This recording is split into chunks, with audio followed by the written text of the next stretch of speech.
Welcome to the Cybersecurity Competition Federation show. I'm Dan Manson. I teach computer information systems at Cal Poly Pomona and serve as principal investigator for a National Science Foundation grant to help form an umbrella organization over cybersecurity competitions. The Cybersecurity Competition Federation can support the development of skill at a large scale by bringing cybersecurity competitions under an umbrella organization, which will help players of all ages and skill levels identify a point of entry into a continuum of cybersecurity competition experiences. With a focus on communication and promotion, the CCF maintains the autonomy of competition creators, supports their business models, and does not interfere with their sponsorship or funding sources. This week, we have on-site coverage from the Cyber Patriot Camp at Sacramento City College in Sacramento, California. Under the leadership of Steve Linthicum, Sierra College professor and deputy sector navigator for the Chancellor's Office, 5 Cyber Patriot camps are being held at Sacramento area community colleges this summer. Let's hear from last week's camp. What do you like about what you're doing this week? Some insights about the computer and what I should look out for. For me, it's more like controlling what comes in and out of your computer, like you're in control of your stuff kind of feeling. I like that. You're going to be involved in a competition later today. Are you looking forward to that? Yeah. I'm totally looking forward to it. I'm just getting myself mentally prepared and everything. Have you played Cyber Patriot? Is this your first time you've seen it? Yeah, I've played it. I think this whole year I've been doing a whole bunch of Cyber Patriot. Were you on a team this year then? Yeah, I was. What was the experience like? The experience was actually pretty crazy. Everybody's always trying to find something that nobody else can find to protect that computer, and it's a lot of talking really fast and throwing messages at each other. Do you like competition? Yeah, I really like competition. It's always really fast and very fun paced. You'll be playing again this year? Yeah, I'll definitely be playing again next year and all the years to come. You're a mentor today. There are going to be teams this fall from Sacramento that are playing in Cyber Patriot. I'm sure they're going to benefit by having technical mentors help them this fall. Are you thinking about being a mentor for a team during the season? Definitely, yeah. I've had a great time this time, and I'd love to do it again. What do you think it takes to be a good mentor? Patience, know how to troubleshoot, and just have fun with it. What do you like about it? The kids, you know, the actual teaching them early about what needs to be done. And you have some community college students here as technical mentors. What's the value for them and the value for the students in having these technical mentors? Well, first of all, you're going to find with Cyber Patriot that your typical classroom teacher, your middle school or high school teacher doesn't have the background in cybersecurity really to be teaching the content. So we can bring in technical mentors who are community college students who have gone through a number of these courses and developed a level of expertise that they've learned from their professors. And they can come in and they can serve the role of what we would normally characterize as content teacher. And it gives them, that is the community college students, a resume item. Oftentimes they're building a resume. And if I were an employer, for example, and I saw that a community college student who didn't have a great deal of work experience in the arena, had actually taken that step of volunteering to serve as a technical mentor to teach high school and middle school students cybersecurity, it shows a commitment. By starting young, do we get a better mix of students going into this field? Do we get better diversity? Do we get more passion? What are the values of starting young? Well, starting young, I think we get students before they have the opportunity to have a huge fear of coming to college, or before we lose all of the women who could possibly ever be interested in cyber. It was kind of refreshing to come in and see some females in the room.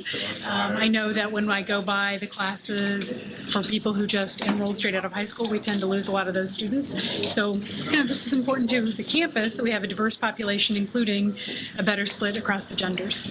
Is this something that you'd like to see Sacramento City College do more of in the future? Or? I would love to see this become an annual event in the summer. This, and if there are other things we could do during the school year to keep the momentum going, that would be fantastic.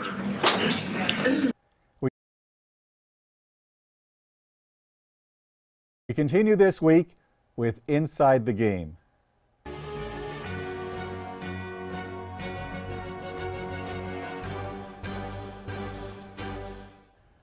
Jason, welcome back. Thanks, Dan. Hey, everybody.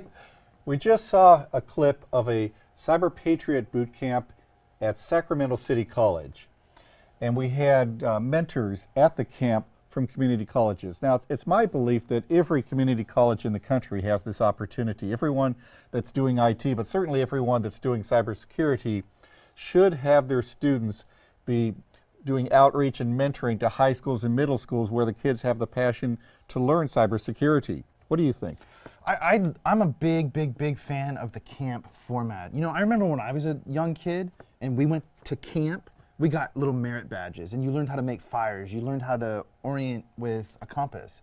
Listen, it's the 21st century. I don't necessarily need those skills anymore. What I need are cyber skills. And I love the idea of a cyber camp.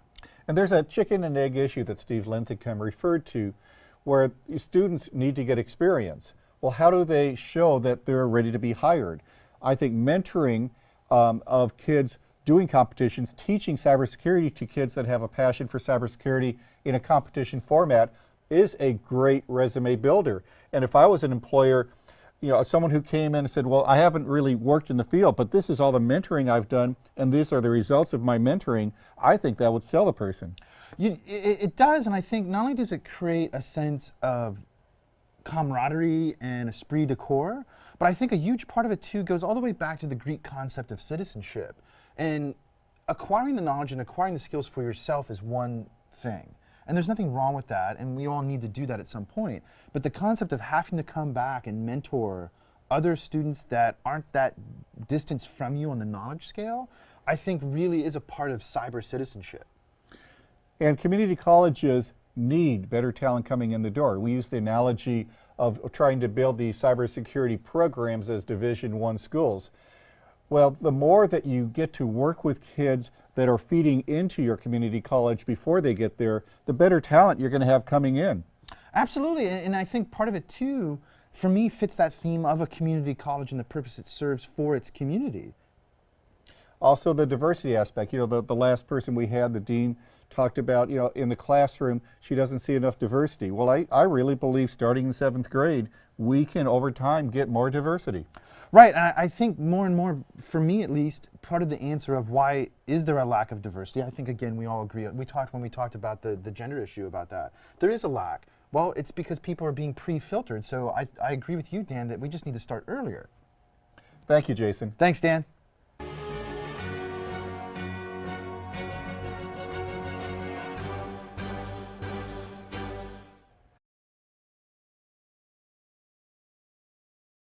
Jason, I'm really glad I didn't have to call your mom.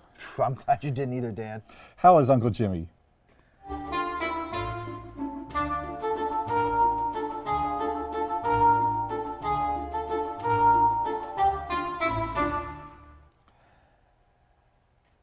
What kind of challenges does Uncle Jimmy have for us this week? Well, you know, that guy's been really hard at work. I had a really good discussion with Uncle Jimmy when I was in New York, visited him last week. And not only is he really working hard at learning programming language so he can build challenges for people, but this week he has a crypto challenge. So he's gotten into cryptography as well. That's great. Are you getting some people emailing Uncle Jimmy and trying to solve the challenge? Yeah, you know, that guy's emailing me and calling me every night and telling me about the people that email him, like Jens the Legs is back from week 1, solving week 2. I like that name. Yeah, whoever this is, they seem to be pretty talented, so I hope they keep it up. And are there some creative solutions that you're finding? Yeah, you know, Jens the Leg for week 2 looked at really what was a buffer overflow type challenge and had an interesting solution where he walked through step by step to see how big that buffer was and then how much data he had to shove into it to get past and overflow it. Terrific. So what kind of challenge do we have this week? Yeah, it's a crypto challenge. Uncle Jimmy didn't tell me too much about it, but I've tried it. I've played with it a little bit, and I think it's fun. It's definitely of a medium difficulty. There's a couple steps you have to go through in order to really deductively figure out what it is. But once you know what it is and figure out how to decode it, the answer's right there in front of you. Well, we'll be looking forward next week to see how well people were able to solve this challenge. And if they want to try it, where do they go? If you want to try it, go to UncleJimmy'sChallenges.com. That's it, UncleJimmy'sChallenges.com. You can tweet him if you need a tip. I know he's private messaging a few people. And then when you have the answer, you can email it to him at jimmy@UncleJimmy'sChallenges.com. Thank you. Thanks.